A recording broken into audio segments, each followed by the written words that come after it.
Hello, నేను మీ doctor ఏవంశీ Krishna, consultant orthopaedic surgeon, విధాత hospital, Vijayawada. నేను ఇప్పుడు మాట్లాడబోయేది చాలామందికి కామన్గా ఈ మడమ నొప్పి వస్తుందండి. అంటే హీల్ దగ్గర నొప్పి వస్తుందండి నడుస్తుంటే. అండ్ ఎర్లీ మార్నింగ్ లేచినప్పుడు కాలు కూడా కింద పెట్టలేకపోతున్నాము. అండ్ ఒక 10-15 స్టెప్స్ తీసుకునేదాకా పెయిన్ విపరీతంగా ఉంటుందండి అని చాలామంది మనకి ఇంట్లో మెజారిటీ హౌస్ వైఫ్స్ చాలా ఎక్కువ కంప్లైంట్ చేస్తూ ఉంటారండి. సో దీన్ని మేము ప్లాంటార్ ఫేషియైటిస్ అంటాము.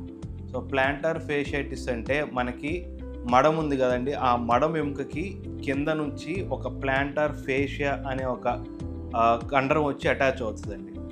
ఇదేం జరుగుతుందంటే మన ఇప్పుడు ప్రజెంట్ ఉన్న కండిషన్లో ఇళ్లలో అంతా టైల్స్ అండ్ మార్బుల్స్ ఉండేటప్పటికీ బేర్ ఫీట్ మీద నడుస్తున్నప్పుడు ఆ మడం బోన్కి ఆ టైల్స్కి మధ్యలో ఆ ప్లాంటార్ ఫేషియా అనేది కంటిన్యూస్గా ప్రెస్ అవటం వల్ల ఆ ఫేషియా వాప్ వస్తుంది. అంటే ఇన్ఫ్లమేషన్ వచ్చి మీకు కంటిన్యూస్గా పెయిన్ వస్తూ ఉంటుంది.